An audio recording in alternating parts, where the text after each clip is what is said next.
Monsieur le Président.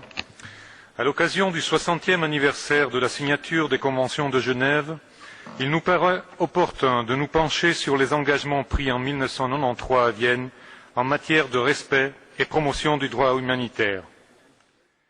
Ayant à l'esprit les principes et les engagements réaffirmés à Vienne en 1993, on peut légitimement se poser plusieurs questions.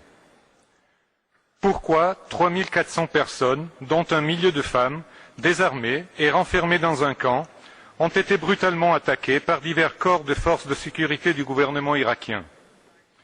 Pourquoi le gouvernement des États-Unis d'Amérique, après s'être engagé auprès de chacune de ces 3400 personnes à lui assurer sa protection conformément aux termes de la 4e Convention de Genève, s'est limité à observer les violences en cours et n'a pas assumé et continue de ne pas assumer ses responsabilités?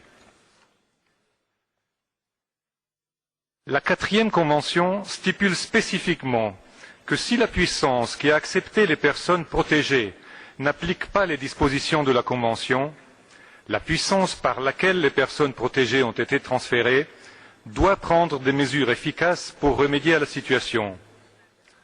Une personne protégée ne pourra en aucun cas être transférée dans un pays où elle peut craindre des persécutions.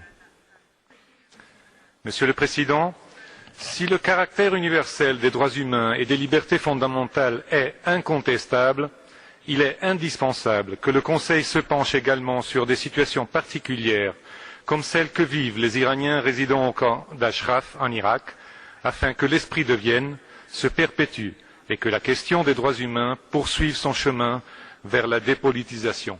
Je vous remercie, Monsieur le Président. Slovenia is highly and is very deeply concerned by the continuous executions of minors, of those who were sentenced to death for crimes committed when they were still minors, as for example in the Islamic Republic of Iran. Such executions are in direct contravention of the Islamic Republic of Iran's international commitments and obligations.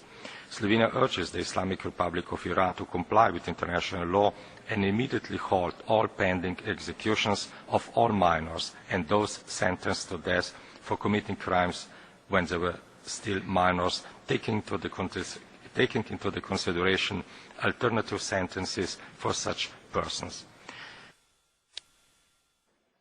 Another example we have heard in this session of the Council of the systematic rape of women in prisons in the Islamic Republic of Iran since the election of June.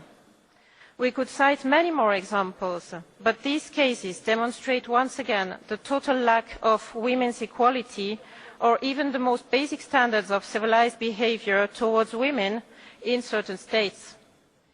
Mr. President, the Council must condemn without equivocation rape impunity and the barbaric punishments imposed for approaching the perverted view of morality that exists in certain states. Given the recent brutal arrest of peaceful demonstrators, the rape of female and male detainees, and now the show trials, the Islamic Republic of Iran now qualifies under this category as well. And so we ask, in the past year, did this August Council address any of these gross situations of human rights violations? The answer, no. Mr. President, moments ago, I consulted the list of tabled resolutions for this current 12th session, which concludes shortly. The world waits and asks, are any of these human rights abusers, what Freedom House calls the world's worst of the worst, being addressed?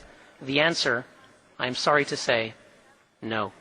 Mr. President, millions of desperate victims around the world are looking to us to reaffirm our commitment to the Universal Declaration of Human Rights, to adorn and preserve this apple of gold. We must not let them down.